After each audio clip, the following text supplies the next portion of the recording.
Salve, salve, meu nobre aluno, tudo bem com você? Professor Augusto aqui na voz, então você já sabe, né? Lá vem mais uma aula de história. Então vamos lá, pegue já o seu material didático, sente-se ou deite-se confortavelmente, eu vou contar uma história para vocês. Vamos lá então?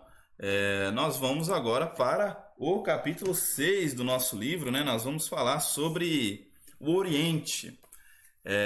O Oriente é a parte ali que compreende a Índia, a China e o Japão. E você fala, professor, o que eu tenho que saber sobre o Oriente? Basicamente, gente, nesse capítulo nós iremos estudar sobre a chegada dos navegadores europeus ao continente asiático. Vamos só lembrar, esse processo de expansão marítima das grandes navegações, promovida pelos navegadores, pioneiramente pelos navegadores portugueses, lá no século XV, tinha como principal objetivo chegar ao Oriente, que eles não denominavam essa região de Oriente, denominavam de Índias, as Índias. Então as Índias, na verdade, para os povos europeus daquele século XV, as Índias eram a Índia, a Índia propriamente dita, a China e o Japão. Então esses três países eles chamavam as Índias, chegar às Índias, entende? Então chegar às Índias não significava somente chegar à Índia em si, mas a Índia, China e Japão, beleza? Então hoje nós denominamos aquela região de Oriente, né? Região do Oriente. Então Portugal buscava um novo caminho por meio do Oceano Atlântico para chegar às Índias e assim evitar os altos preços cobrados pelos mercadores genoveses e venezianos, que dominavam o comércio das especiarias, né, ali no mar Mediterrâneo. Então, os portugueses foram os pioneiros a se lançarem ao mar nas grandes navegações e posteriormente foram seguidos aí por outros povos europeus, como os espanhóis, os ingleses também posteriormente. Beleza? Então aqui na página nós já temos um QR Code que você pode acessar com o RA positivo. Acesse aí para ler algumas informações importantes sobre a questão das Índias, beleza? Aqui nós já temos 3 questões que eu quero que vocês respondam e me enviem lá no WhatsApp, beleza? Vamos lá. Vamos agora a partir da página 20, tá? Página 20, nós vamos entender um pouco mais como foi esse primeiro contato entre portugueses e os povos do Oriente. Tudo bem? Vamos lá. Vamos analisar o mapa da região aí do Oriente ou as Índias, né? Nessa região, nesse mapa nós temos aí a viagem do Vasco da Gama, o primeiro navegador a conquistar, né, conseguir chegar até a Índia, tá? Então, Vasco da Gama, essa linha marrom simboliza aí o caminho marítimo, a rota marítima feita por Vasco da Gama. Então aqui nós temos o contorno, ele já não realiza aquele contorno do périplo africano, ele se distancia bastante do continente africano, tá? Vasco da Gama faz uma viagem distanciando do périplo africano para conseguir passar pelo Cabo do Bojador, uma região de muitas tempestades, tá? O Cabo do Bojador fica aqui mais em cima no continente africano e aqui no sul, na pontinha do continente africano embaixo, nós temos o Cabo das Tormentas, que depois foi rebatizado como Cabo da Boa Esperança, ok? Então, Vasco da Gama se afasta um pouco do continente africano, faz essa rota aqui. Você pode ver que aqui, ó, na Costa Índica, na cidade ali de Mombaça, Vasco da Gama vai fazer uma parada no continente africano e assim vai ter contato com os povos africanos da Costa Índica, tá? Após isso, ele segue a sua viagem e chega até a cidade de Goa, lá na Índia. Então essa foi a viagem realizada por Vasco da Gama e foi nessa viagem que ele consegue chegar à Índia. Quase 100 anos depois da primeira expedição, né? Já se passou um século desde o início das grandes navegações. Somente agora Vasco da Gama vai conseguir chegar à Índia, beleza? Então ele consegue chegar à Índia aí no ano de 1498, ok? Então lá no dia 20 de maio de 1498, Vasco da Gama consegue chegar à Índia. Só que o que eles queriam, na verdade, eles denominavam de Índias, eram essas 3 regiões aqui, ó. Você pode ver no mapa. Índia, em laranja, a China, em verde, e o Japão aqui em roxo, tá? Então, eles chamavam de Índias tudo isso aqui, todas essas 3 regiões. que o Vasco da Gama chega primeiramente na Índia, lá em 1498. Abaixo do mapa temos 3 questões que vocês também vão responder, hein? Hoje tá que tá, hein? Mais 3 questões para vocês responderem bem tranquilo, tá? Responda essas questões e me enviem lá no WhatsApp também. Vamos avançar? Página 21 nesse momento. Vamos ver como que foi a chegada do Vasco da Gama, especialmente na Índia. Vamos lá? Então, quando o Vasco da Gama chegou na cidade de Calicut, lá na Índia, em 1498, os árabes comercializavam especiarias, né, os temperos, que eram transportados até os portos do mar Mediterrâneo, e essas especiarias eram vendidas aos mercadores de Gênova e Veneza, que dominavam o comércio desse produto na Europa. Vamos voltar aqui no mapa da página anterior, só para vocês entenderem por onde que esses árabes levavam as especiarias, porquê que os povos, porque os portugueses buscaram outras rotas para chegarem até as Índias. Se você observar no mapa, tá vendo esse pequeno espaço aqui, ó, entre a África e a Ásia? Tá vendo? Esse pequeno espacinho aqui era essa região que era dominada pelos mercadores árabes.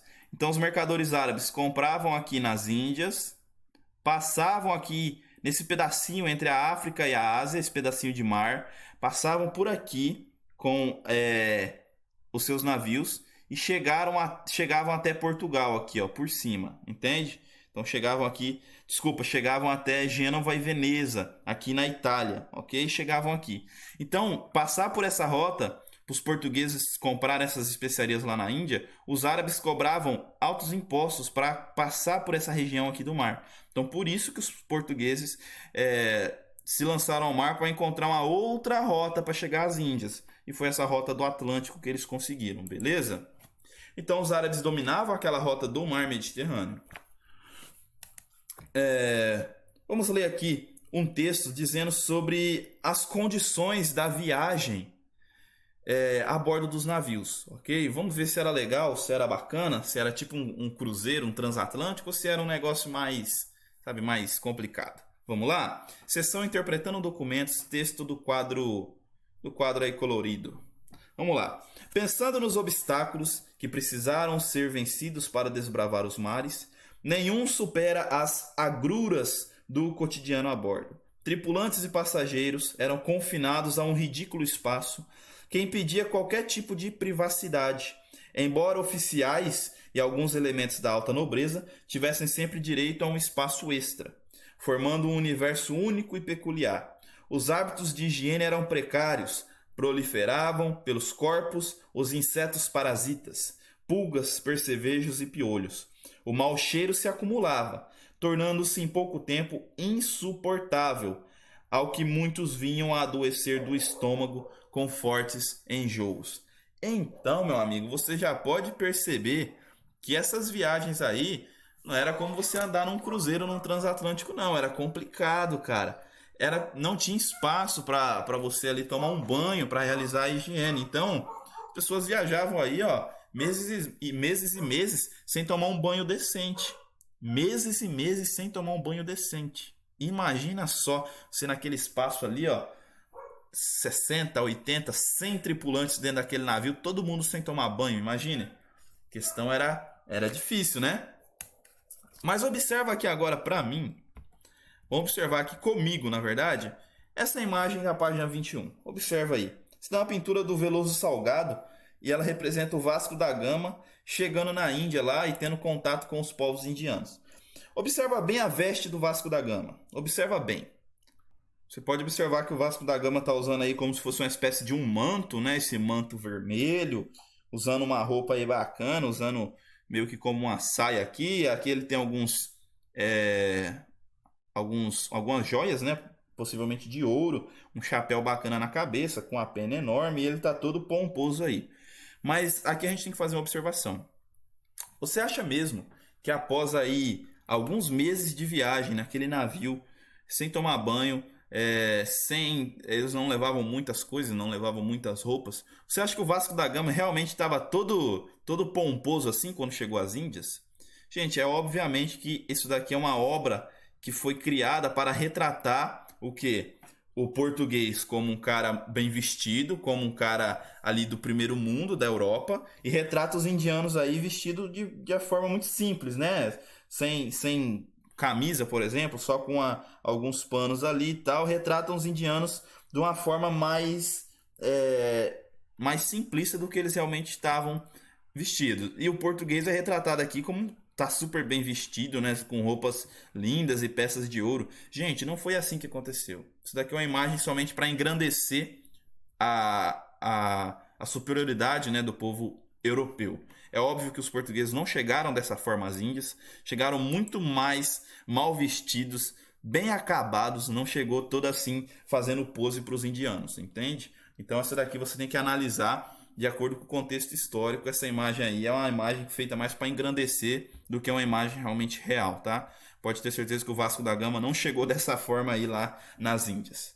Então, essa pintura retrata aí o Vasco da Gama tendo contato com o Samorim de Calicut. O Samorim é como se fosse o chefe da cidade, tá? Ele é esse que está sentado no trono aqui, olhando com a cara meio de deboche pro Vasco da Gama.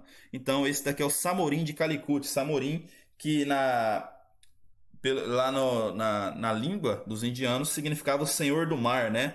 E esse título de Samorim era dado ao governante da cidade. Então esse daqui era o Samorim e o Vasco da Gama tá trocando um papo ali com o Samorim da cidade de Calicut.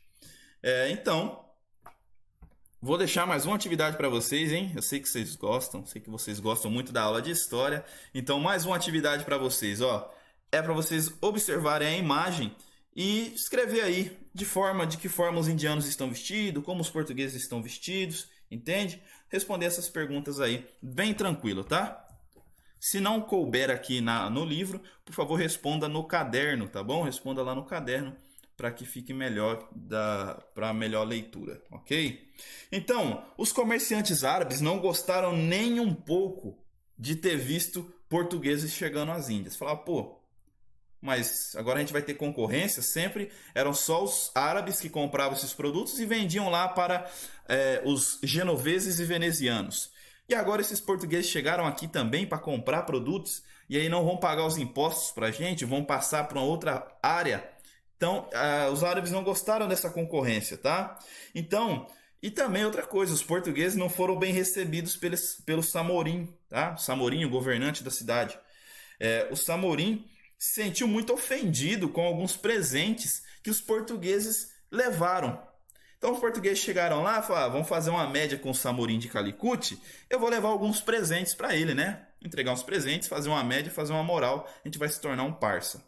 Só que olha os presentes que os portugueses entregaram para o Samorim, cara. O Samorim, o governante da cidade, vestido num trono, sentado num trono com joias de ouro ali, anéis, colares de ouro, cheio de servos. E olha o que o português entrega para o Samorim: chapéu, bacia, azeite, mel e 2 cartas enviadas pelo rei português, o Dom Manuel. Nessas cartas, o Dom Manuel propunha um acordo de comércio. E o Samorim olhou. Quando o português chegou, ele entregou uma bacia de presente. O Samorim se sentiu ofendido. Ele falou, cara, esse português acha que eu sou quem, mano? O que eu vou querer com uma bacia de presente? Então, o presente dos portugueses, vamos combinar que não foi dos melhores para uma primeira impressão, né? A primeira impressão é que não ficou a impressão legal você dar uma bacia de presente. Então, essa carta que vinha junto com os presentes, né, valorosos presentes, as cartas do Dom Manuel propunham ao Samorim um acordo de comércio. Falou, vamos fazer um acordo de comércio?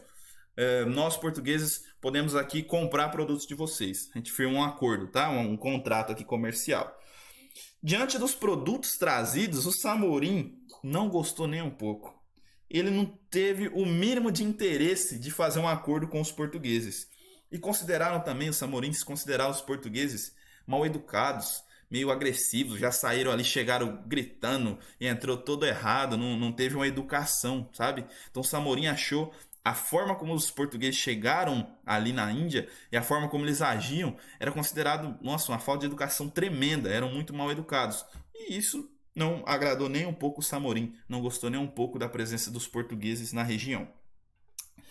Mas olha esse texto aqui, textinho que está no quadrinho verde da página 22. Quando o rei de Calicut olhou com desconfiança para os produtos que os portugueses trouxeram de Lisboa, Vasco da Gama capturou 16 pescadores indianos como reféns. Em sua viagem à Índia, liderando 15 navios, Vasco da Gama bombardeou Calicut e mutilou terrivelmente a tripulação dos navios capturados. Conta-se que em outra ocasião ele trancou passageiros a bordo de um navio que ia para Meca, um navio que estava saindo de Calicut e ia para Meca. Ele trancou todo mundo dentro do navio, essas pessoas que eram da Índia, e colocou fogo no navio, cara. Ele colocou fogo no navio com várias pessoas dentro, só para mostrar para o Samorim de Calicut que, olha, se você não quiser comerciar com a gente por bem, vai ser por mal, tá? Então, Vasco da Gama, quando o Samorim rejeita fazer negócio com os portugueses mostram a sua face agressiva que o Samorim já não tinha gostado. Então, Vasco da Gama, opa, beleza, você não vai fazer negócio comigo não? Suave. Vasco da Gama volta para Portugal e retorna às Índias com 15 navios com canhões e bombardeia Calicut, cara. Ele destrói Calicut e depois põe fogo num navio cheio de indianos só para mostrar que eles iam comprar, não tinha como o Samorim negar, entende? Então já não era mais um acordo de comércio, era já ele já estava coagindo os povos indianos. Falou, olha, você comercia com a gente ou a gente vai tocar o terror na Índia, entende? Vamos lá. Apesar das diferenças na língua, sabe, de comunicação entre os dois lados, os portugueses vão obter a permissão para comprar mercadorias indianas. É claro, depois de ter bombardeado a cidade, né? O navegador português Vasco da Gama, ele vai retornar a Lisboa em setembro de 1499, tá? E suas embarcações, as embarcações do Vasco da Gama, estavam carregadas com toneladas de especiarias, como gengibre, pimenta, canela. Estima-se que o lucro obtido com a venda desses produtos tenha sido de 4.000%. Entende? Então, o lucro que o Vasco da Gama obteve com essa viagem, com esses produtos que ele comprou na Índia, ele vendeu em Portugal, foi levado, né, e vendido em Portugal e obtido um lucro de 4.000%. O lucro de 4.000% ele significa que se você pagou, ele pagou, por exemplo, vamos fazer um exercício de imaginação. Se ele paga R$1 em um produto, ele comprou por R$1 e vendeu por 4.000. Imagina o lucro que ele não teve com vários navios carregados de especiarias. Imagina só o lucro. Entende? Então, ou seja, Vasco da Gama vai lucrar muito. Essa viagem, essa rota pelo Atlântico, mesmo com todo o sofrimento que foi para se chegar às Índias, ela vai ser muito lucrativa para Portugal. Então eles falam, pô, agora a gente tá de boa, conseguimos chegar às Índias e eles viram o tamanho do lucro que eles obtinham vendendo essas especiarias na Europa. Então, diante do sucesso dessa primeira viagem do Vasco da Gama, Dom Manuel, que era o rei de Portugal, vai mandar várias outras expedições para as Índias e falar, olha, vai lá buscar mais especiarias para trazer e vender aqui para a gente conseguir esse lucro absurdo. Então, várias outras expedições foram para Portugal para realizar o comércio. Quando os indianos por algum motivo se recusavam a fazer o comércio, os portugueses usavam da violência novamente para conseguir comprar dos indianos, tá? Na segunda expedição que os realizaram para as Índias, no ano de 1500, eles levaram armas de fogo. 1500 foram para as Índias, segunda expedição, levaram armas de fogo. Você pode se imaginar o porquê que o português estava levando armas de fogo consigo, já que era uma viagem comercial. Os portugueses eliminaram todos aqueles que eram contrários a eles, povos portugueses.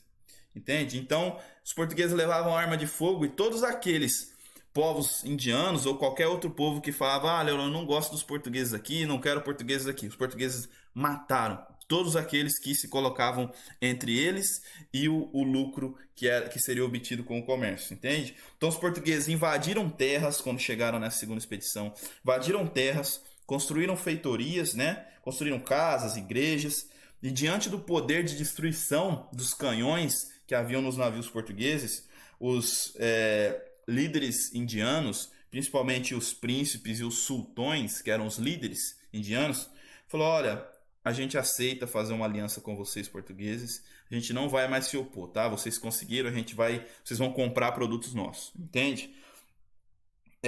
E os indianos praticamente foram obrigados, né, a aceitar esse acordo comercial esse acordo comercial ele só era benéfico, ele só era lucrativo para os povos portugueses, entende? Então, os portugueses viram nas Índias quase como uma mina de ouro. Falou, cara, aqui a gente vai obter muito lucro. Então a gente tem que conseguir comprar esses produtos de qualquer forma, mesmo que for de forma violenta.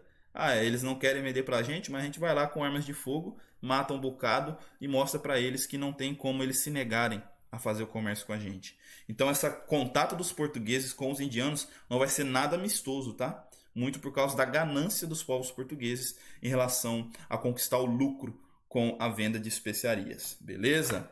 Então, gente, essa aula já deu, olha, 21 minutos já, né?